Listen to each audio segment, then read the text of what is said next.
everyone and welcome back to my YouTube channel. So as you can see in the title, today's video is going to be a motherhood Q&A, and I thought I would go to McDonald's and grab myself a handful of food. So I've never done a mukbang before and I've always wanted to do one, and I thought I'm child free, I really want to do a motherhood Q&A, and I'm going to go grab some of the new menu from McDonald's. So I've got some cheese melt dippers, some fries obviously, and I've got the new jerk chicken sandwich. I would have got a McFlurry, but I thought it would have melted by the time I got home because my McDonald's is like 20 minutes away from where we live. So I'm going to go through my phone, go through the questions that I've got. I asked people on my Instagram for some motherhood Q&A questions, and I'm just going to answer the questions while I'm eating my McDonald's because that's what a mukbang is. So if you are new here, please subscribe to my YouTube channel, please give this video a thumbs up, and we will just crack on with eating. So I'm going to eat the cheese melt dippers first because I feel like, you know, they're a bit of a starter at McDonald's. And I'll pop onto my phone and answer the first question. I feel like this is going to be quite cold as well, this food. Let's have a nosy at what we've got question wise. So first question, have you still got extra skin around your tummy? And the answer is, of course I have. I mean, eating things like this obviously don't help, but I do like a good McDonald's and I do like food. So I'm just going to show you my stomach. So this is my stomach with trousers on / high-waisted leggings. You know, you can't see a lot. And then you undo them, and this is my belly. So from the front, and if I breathe in, it's really not that bad. If I breathe in from the side, it's not horrendous. It could be a lot worse, but I've still got that extra skin. I'm just very good at, well, no, I wouldn't say I'm very good. I'm very lucky because when I wear high-waisted leggings, it does hide my lower stomach. Like, I've got a really small sort of upper body, like upper waist as such, so it does hide it. But yeah, of course I've got extra skin. You know, I only had a baby 17 weeks ago and I had a C-section, so I am going to have extra skin. A lot of us are going to have extra skin. I think you're very lucky to not have extra skin, and if you don't, it's probably because you ate very, very, very well in your pregnancy. Like, I'm not going to sit here and say I was perfect in my pregnancy, because I wasn't. My appetite was through the roof all the time, but at the same time I didn't go overboard. I could have eaten a lot more than I did, but in the back of my mind I knew that I would put too much weight on, and I knew it would be hard for me to get rid of, and I knew that it would affect my post-pregnancy journey and just being a mum in general. Like, I think I knew if I felt really shit about my body, then I would sort of feel even worse about being really tired and just having this whole new dimension to my life. I don't know why I'm eating fries because I've not finished my cheese melt dippers. I've got saggy skin. I probably will for quite a while because at the minute I'm just enjoying eating and just being a mum, and I probably won't go back to the gym properly until January time, and then I'll try and eat better. I don't eat horrendous, I still eat really well, but I do have the odd meal like this probably 3 times a week, and I'll probably just try and do it once a week rather than 3 times a week. What are the hardest jobs to complete when you're looking after Casper alone?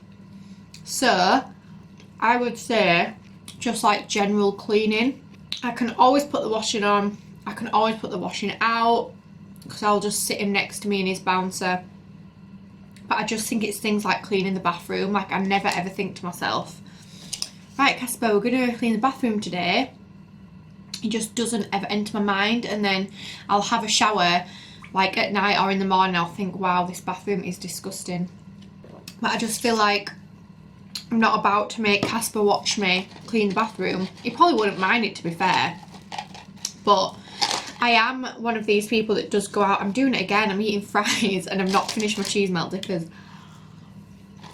I do go out quite a lot, so I think I do find it hard to clean anyway, because I'm actually not in that much. Because like I'll get up, we'll watch a bit of TV while I have my breakfast, then we'll get ready, and then I might be going out on a walk, or I might be going out somewhere, and then I might not get home till like 2 or 3, and then that's time for us to sort of play, or I'll do a bit of work and he'll have a nap, and just cleaning the house just lost my mind. So I would definitely say cleaning the house in general. Like tidying up's quite easy because I can just do little bits here and there, but actual cleaning is definitely the one thing that I find really hard. Do you ever get cross with the baby sometimes and just feel like you're the worst mum ever? So I have lost my patience with Casper. I'm not going to sit here and lie, but not lost my patience as like I've shouted at him or like obviously hurt him. Would never hurt him. But I have like sort of swore like out loud, or if he's feeding and he's been really fussy like breastfeeding, I've once like held his head there and he can't pull away because I just think, oh my god, just drink my milk, because you want it but then you're pulling off. And I have like got annoyed at myself. I thought, Sophie, you can't do that. Like he doesn't really understand why he's been so fussy. So yeah, I have lost my patience and I do feel awful after. One thing I did do once, which is awful, well, it's not that awful, please don't think that I'm a bad mum, because I'm really not, but when he went through his phase of waking up like 6 times in the night, his dummy dropped out on the bed, and I literally picked his dummy up and I threw it in his snooze pod. He wasn't in there, I had hold of him, and I just went, for fuck's sake, and I threw, excuse my language, I threw the dummy in his snooze pod and it bounced out and it like disappeared in the room, and then I couldn't find his dummy, and then I thought, oh my god, what an awful mum, it's not his fault, like he doesn't know that he's waking me up all the time and keeping me awake and I'm really tired, like I shouldn't have done that. Obviously he doesn't know that I've done that, he's like still half asleep / feeding off me, but I just thought, wow Sophie, you really need to calm down. So ever since that moment I haven't lost my patience that much, because I just think I've learned as time goes on, I have learned that it's not the baby's fault. They have got no idea what they're doing. They don't know that they're waking you up 6 times a night and that you're really tired and that you really just want to go to sleep. They're just thinking, oh, I'm hungry, or I want a cuddle, or I want to see my mum. They don't know what they're doing. So in my head, I've just got to tell myself that you've just got to tell yourself it's not their fault, they've got no idea what's going on, it's okay to lose your patience, but obviously just don't really show it to the child or the baby. So some of these questions are not really motherhood questions, they're just a bit nosy, so I'm not going to answer some of them. When are you thinking of transferring Casper into his own room? So I'm actually thinking of doing this in January, which is in like 5 weeks time. And Casper will be 5 months old on the 1st of January. I'm thinking of doing it then, even though they say 6 months. And this is just because he is so long that he's nearly outgrown his snooze pod. And the more older he's getting more wriggly in his sleep. Like he is quite a still sleeper, but he's starting to get quite rolly and wriggly. And there's not a lot of room left in there. And also I think that we disturb him. Like Josh is a proper turner, and he like turns the covers all the time and fluffs them up, and even I get annoyed because I just think, Josh, there's a child in the room who's asleep, like please don't do that. And obviously he does it when he's asleep and doesn't know he's doing it, and I do think that we generally disturb Casper. So I think I'm going to put him in his own room in January. Just trial it, see what happens. The only thing is he does have a small bedroom, so it's going to be hard for me to sort of go in there and feed him during the night, and I don't really want to have to take him into our bedroom. So what I might have to do is take him into the spare bedroom, because we don't really have room for a chair. But I guess what I could do, which actually would annoy me, I think, I was thinking I could put a dining room chair on the landing. And if he needs feeding in the night, go out of his room and sit on the dining room chair and feed him, but I can't really imagine at 3 o'clock in the morning that would be that great.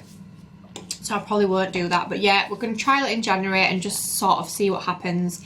If it doesn't work very well, I'll have to get the travel cot into our bedroom, and he's going to have to sleep in the travel cot because he's just going to be outgrown snuzz pod. Is motherhood exactly what you thought? Yes and no. I knew that it would be this exciting rush of love, like I can't wait to spend the day with him, I can't wait to take him places, I can't wait to have our first Christmas together, and you know, I love getting up and dressing him in the morning. I knew I'd be tired, I knew that would be a thing, but no, I don't really know. I think I didn't realise how much anxiety it would cause me. Like, I do get quite anxious, like what if I drop him down the stairs, or what if I fall over and I've got hold of him, or what if, I don't know, what if I don't wake up in the night when he's crying. I didn't actually think I'd be like that, but after speaking to a lot of people, I think that's just a normal motherhood thing. I'm just going to take my first bite of this new sandwich.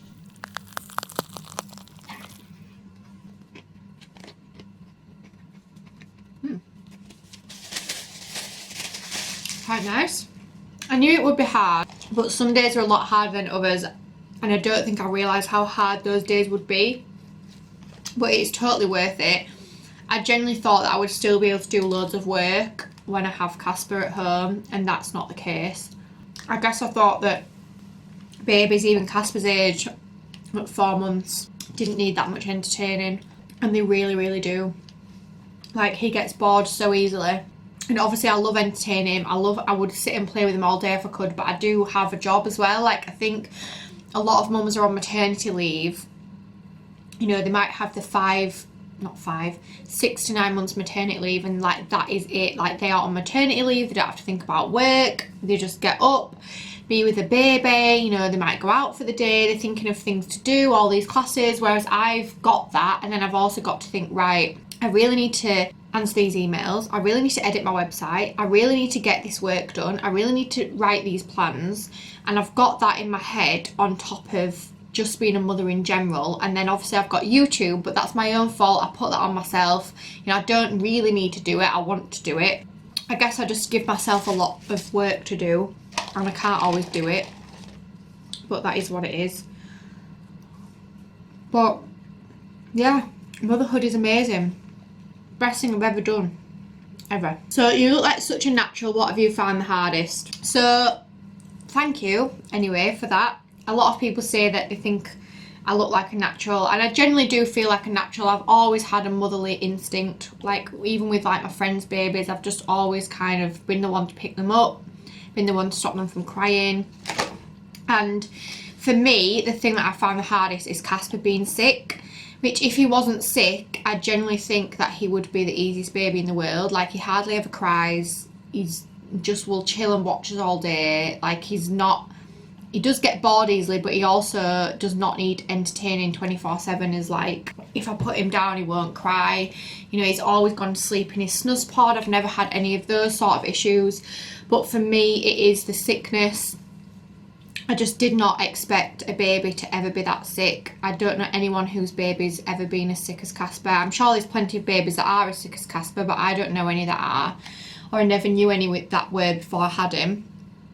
And I think when he was like 8 weeks old, and I thought it got to like 4 weeks, and I thought, right, he's going to stop being sick soon. It's just like a little phase. And then when he got to 8 weeks, I was like, wow, this is just awful. And I kind of just broke down crying. I just was like, this is not normal. I feel like I can't enjoy him. I feel like I daren't put him down because he'll be sick. I feel like I can't do the things that most people do. Like, I didn't even get him a play gym because I thought, I'm just going to lay him down on this play gym and he's going to be sick. So I just felt like I had hold of him all the time. And I didn't enjoy breastfeeding at that point because I just felt like all I was doing was feeding, cleaning up sick, feeding, cleaning up sick. So yeah, for me, it's a sickness. Obviously, not every baby goes through that. So it's hard. If you're watching this, obviously your baby might not be sick, or you might not have a baby that is going to be sick. So it might not be a great answer. but for me, it is the sickness. Like, I find it really easy to leave the house. I don't feel like there's nowhere that I feel like I can't take him. I'm not worried about leaving the house with him. I literally would take him anywhere with me. I put him in the car. He's good in the car. Just life in general, like getting him up out of bed, changing his nappy, giving him a bath. You know, I feel like I respond to his needs very well. I know exactly what he wants, but for him being sick is very difficult. We're 17 weeks in now and it's not getting any better, so I am very used to this. Next question: has it made your relationship stronger having a child together? So the answer is no. It hasn't made our relationship stronger. Like, I don't think we really needed to be any stronger. We are very respectful of each other. We trust each other. Josh is very, very patient. He understands that Casper technically comes first right now because he's a baby and his needs are a lot higher than Josh's. So no, it's not made our relationship any stronger. It's not really made our relationship any different. We just don't spend that much time together anymore. Like, obviously alone, but we spend time as a family, and we knew that that would happen. And I think we both just know as Casper gets older, it will get easier, i.e. he will stay out more and we'll have time together. And obviously with the whole lockdown thing, it's not like he can go anywhere anyway. We can't go anywhere. It's not like we can go on date nights and things like that. But I would say that our relationship hasn't changed at all, to be fair. Like, it has, but it hasn't, because we both know that it's just temporary. We know that it's not going to last forever. So I guess we kind of, I don't know, we've never really discussed it, to be fair. So, does your baby ever have a screaming fit? My baby's same age and screams. So I do feel very lucky because Casper doesn't really ever cry. And usually if he does, he's just been actually very dramatic. Like, I might put him down on his mat and walk away and he'll probably start crying. But if I get on the floor and say to him, "What's wrong?" he'll start laughing. And he basically just wants my attention. He doesn't want to be put on the floor and be left to his own devices. He wants me to play with him, which obviously we can't do that all the time. So he doesn't really ever cry, and I do feel bad saying that sometimes. Well, I don't, and I do, because me and Josh are very chilled people, and I had a very chilled pregnancy, and I do generally think that's why Casper is so chilled out and so happy. Literally everyone says to me he's the happiest baby ever. He just smiles at everybody. He's like that little puppy that just loves everyone. And no matter who's looking at him or talking to him, he just smiles. He will go to anyone, and he's just a really happy baby.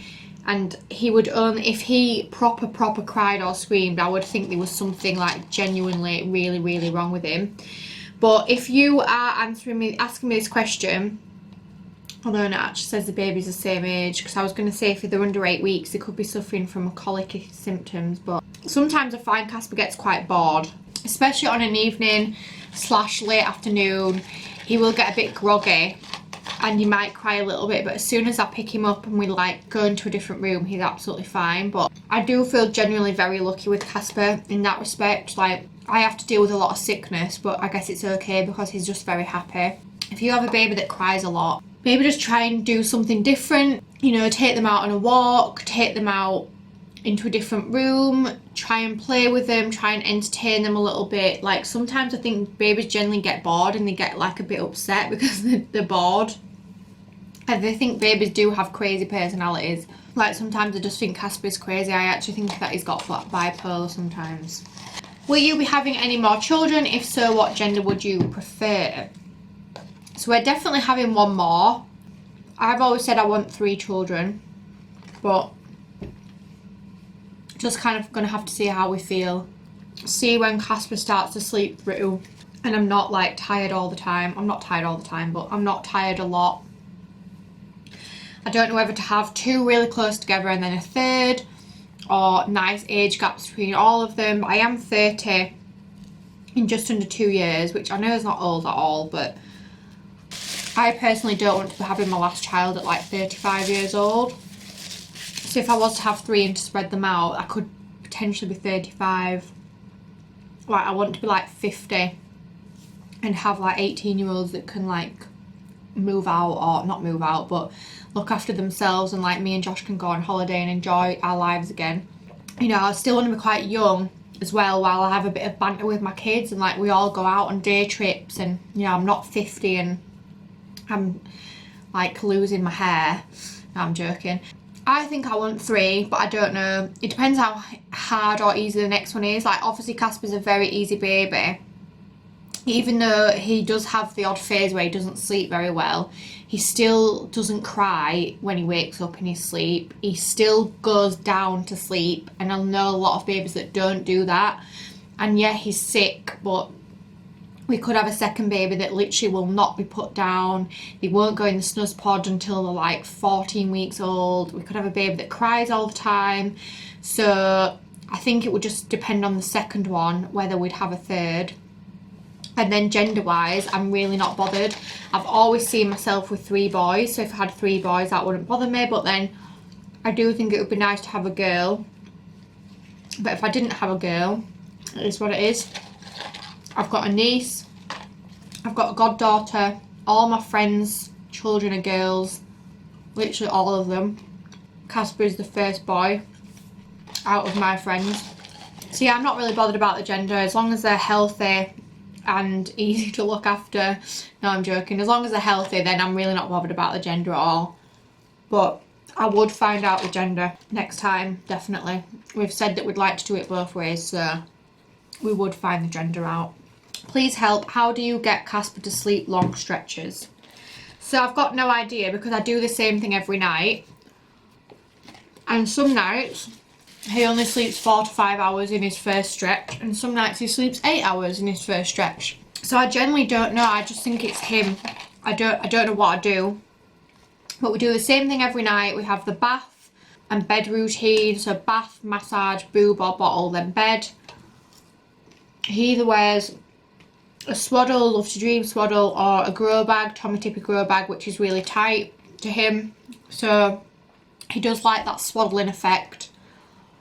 I think obviously we spent the night in hospital when he was born and he was swaddled all night, so I just think he likes that sort of tight feeling. I just generally think it's babies. Like I don't think there's not a lot you can do to help your baby sleep. I've got one friend whose baby wakes up all the time and she does the same thing every night. She doesn't really do anything wrong. And then I know someone else whose baby sleeps nearly all night and does like the same thing that I do. I just think a baby will learn themselves when they want to go longer stretches between sleep, but I think trying to feed them up in the daytime is a good one, so that they're full, they're not going to bed hungry, or they're not waking up because they're hungry. I don't really know. Again, I think I've got quite lucky with Casper. He slept really well for the first 12 weeks of his life, and then obviously he hit 12 weeks and he did start waking up a bit, but then he still can do some nights that are really good and like really long stretches of sleep. But just remember, it's not forever. Your baby will not sleep forever. Like, you will get your sleep back, and that's just what I remind myself all the time. How do you deal with unwanted advice or opinions from friends and family? So again, I feel quite lucky. I don't really get unwanted opinions from friends and family. I get unwanted opinions more from my followers on Instagram, unfortunately, but I put myself out there, so obviously I'm going to expect that, but I don't really get any unwanted advice. Sometimes my mum will say something to me and I don't agree with it, and I will just say, Mum, no, or no, I'm not going to do that, and she'll be like, okay, that's fine. Friends wise, I don't really know. I know it sounds, I don't really ask for advice. I just feel like I naturally just can do everything, and I do Google a lot as well, but I don't really ask my friends for advice. And I think because they've all had kids before me and I've looked after their children, like I think they just know what I'm doing, so they don't even feel the need to like tell me what to do. But even when they do, it's not unwanted advice, like it is actually quite good advice. So, but if I was dealing with unwanted advice, I'd either just tell them straight like I do with my mum sometimes, or even sometimes Josh's mum will say something and I'll just say, no, I'm not going to do that. Or just ignore them. Literally just acknowledge what they've said. Just either go along with it and ignore it, or just tell them straight and just say, it's my baby, I don't want to do that, so it's up to me. And people have got to understand. Right, 2 more questions. Is breastfeeding ever painful for you? So yes, it is sometimes. If Casper's going through a fussy phase where he latches and unlatches and latches and unlatches like all the time, he sort of pulls on my nipple and my nipples go like purple and it does really hurt. But I think because we're so far into it now, I'm just used to it and I just do deal with it. And then it's actually really hard to do this without eating and talking. And I know that's the point of the video, but I do feel quite rude when I've got a mouthful of food and that is really spicy. I feel like I'm really, like, what's the word, sensitive to spice. I feel like I'm really like noticing that things are spicy now, and I never used to feel like that ever. But yeah, I've had mastitis once, which was awful. I would not wish that upon anybody. And then I've had blocked ducts a few times. That's when it gets painful. But if you suffer from a blocked duct, I would literally just massage, massage, massage, hot compress, cabbage leaves, shower, you know, just do everything you can to like try and pop. It's basically a blocked duct, so you just need to literally try and pop it and like get it out. So if that's what you mean by painful, I've suffered from that as well. And when obviously we first was feeding together, me and Casper, my nipples were in agony. But again, it only lasted about a week for me, so it wasn't too bad.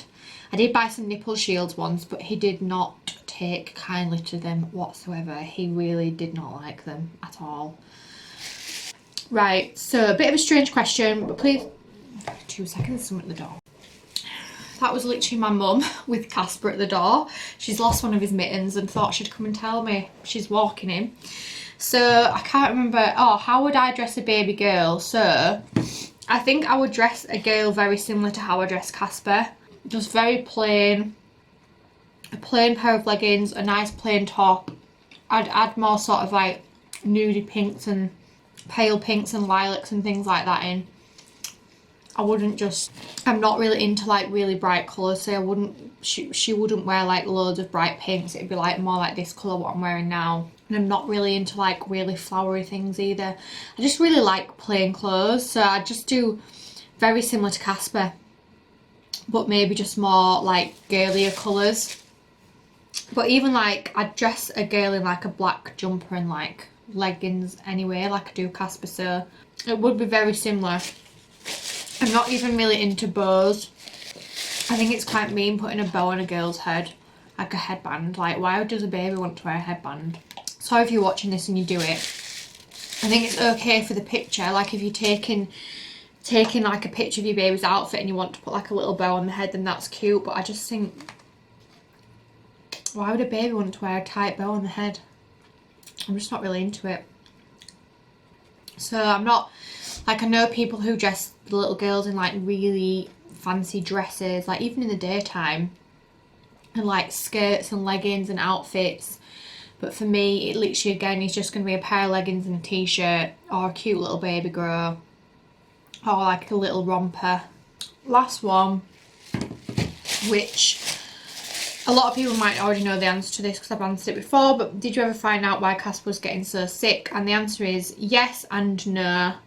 So we know that Casper has got a really flappy esophagus, or larynx, whatever you call that little flap in there. I just call it the flappy flap. So we know that Casper's got a really flappy flap, and babies have them anyway because it's not as developed as an adult. Like when we are sick, we kind of have to force ourselves to be sick. Like sick just doesn't come out of us naturally, does it? We kind of have to like retch a little bit to be sick, and it's because our little flap here is really, really strong, so it has to sort of come past that, whereas in babies it's really flappy. But then Casper's is like extreme, so that everything just comes out a lot easier. So that's one issue. So he's on medication to strengthen this, but he's been on it now for 2 weeks and it's not really worked yet. But she did say that he needs to be taking it for 4 weeks. So obviously we're just going to keep going with it and just see what happens. And then he's also got reflux, but I don't think his reflux is that bad as such because he's never in pain with it, and reflux causes acid, a build-up of acid, and most refluxy babies have like a really awful taste in the mouth, and they'll cough a lot and they'll kick off because obviously they're upset and they're, you know, they're in pain. But Casper doesn't really have that. So I just think his flappy flap causes him to have a bit of reflux, and then that team together just causes a lot of sickness. I still do wonder sometimes if he's got an allergy, but the doctor, paediatrician, said that she really doesn't think he does. But I'm just going to see if this medication works for the next 2 weeks, because obviously he's been on it for 2 weeks now.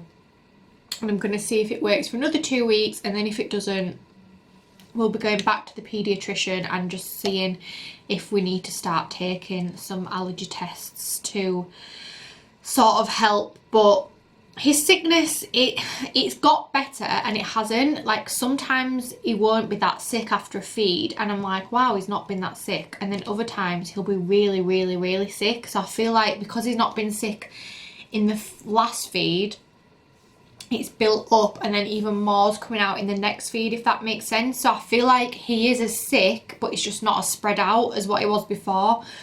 It's more in like little fits and starts, so it's not as noticeable, because he used to be extremely sick after every feed, whereas now it's probably like 5 feeds a day rather than like 8 to 10. So yeah, that answers that. We kind of know, we kind of don't. I guess unless he was to have like a full body MOT slash, you know, a full body ultrasound scan, we might know more. If he was to have allergy testing, we'd know more, because if he had no allergies, we'd definitely know that it is just his flap that's really extreme. Obviously if he had allergies, we'd know about it. And they just say like it will get better when we start weaning him, but I'm not willing to wean him before 6 months, because unless the dietitian told me to do that, I just don't feel the need. He's 4 months today. He's actually 4 months old today. And he is nowhere near ready for food. He doesn't, I think he would just spit it back out. He can sit up he can sit up if I hold him. He can't sit up unaided. And they say that you shouldn't give baby like food unless he can sit up unaided. And he definitely cannot sit up unaided. He's still quite wobbly with his head. Like sometimes we're really strong and then sometimes it'll like, you know, duck a little bit. Can't believe I just did that. So yeah, I'm not really ready to wean him, but the paediatrician did say it will get better and it will improve, and unfortunately it'll just be when he's eating more solids. Obviously it'll be harder for it to come back out because it's not as thin and it's not as watery. So I think that's it for questions. I've just got loads of random questions as well, like, sorry, my camera keeps running out of memory and I keep having to delete it, so that's why the camera's moving. But thank you for watching my motherhood Q&A. Unfortunately, I think I would get a lot more questions, but I actually only put the question box up about 6 hours ago, and then I decided that I was going to film it today because my mum and dad have got Casper, so I thought, right, I'm going to quickly go and film this today. I really fancied a McDonald anyway, so I haven't really given the question box enough chance to have questions, but I feel like I've answered quite a few, and I just want to say thank you for your support always. Thank you for your lovely messages. Like, you're all so nice about me, like my motherhood journey, and you're always so complimentative on how I'm a great mum, which is probably the best experiment, which is probably the best compliment. I don't know why it took me so long to work that word out. It's probably the best compliment that you could ever receive, is being a great mum. Like, it makes me so happy when I hear that, and that's what makes me want like more than 2 children. I just think, wow, you know, if people think I'm such a great mum, then I deserve to have more than 2 kids, but we will see. So thank you so much for watching, guys. Please make sure you hit that subscribe button. Please give this video a good thumbs up, or even add a little comment and I will reply back to you, or follow me on Instagram. If you've got any questions, then I will be happy to answer them, and I will see you guys in the next video.